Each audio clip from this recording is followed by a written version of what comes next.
Excellencies, ladies and gentlemen, I thank the Secretary General of the United Nations Conference on Trade and Development for organizing this extremely important meeting.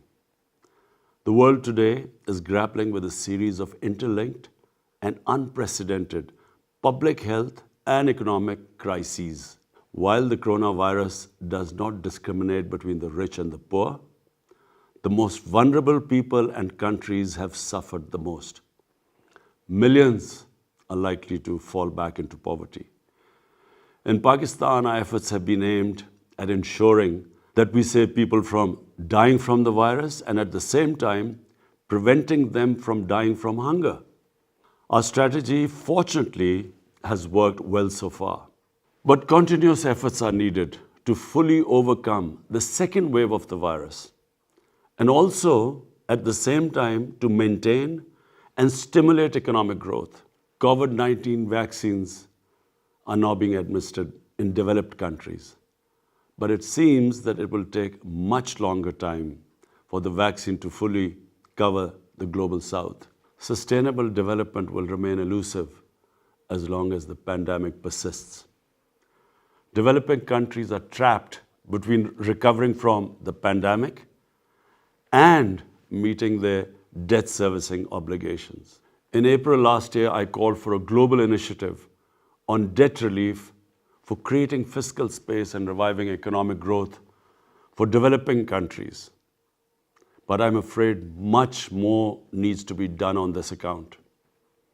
Otherwise, achieving the sustainable development goals by the target date of 2030 will remain a daunting challenge.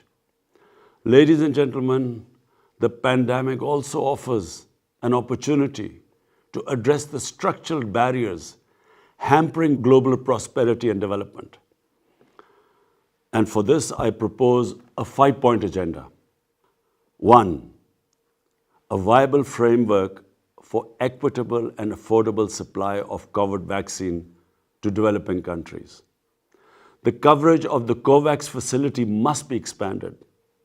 This would enable the developing countries to spend their precious resources on socio-economic development needs. 2. Additional debt relief by suspending debt repayments for the most stressed countries until the end of the pandemic, and restructuring of the public sector debt under an agreed and inclusive multilateral framework, and expanding concessional financing through multilateral development banks. 3. A general allocation of special drawing rights of $500 billion to help alleviate balance of payment pressures. 4.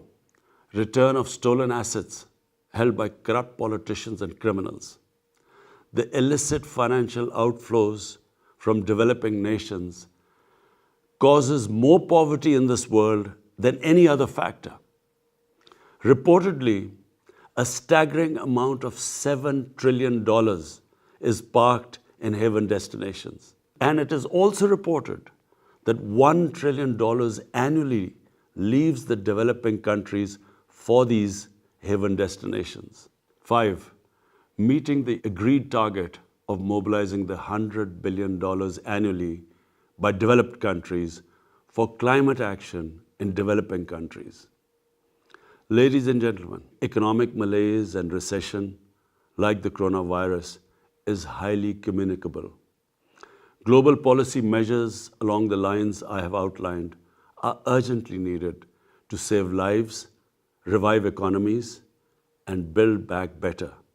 I thank you.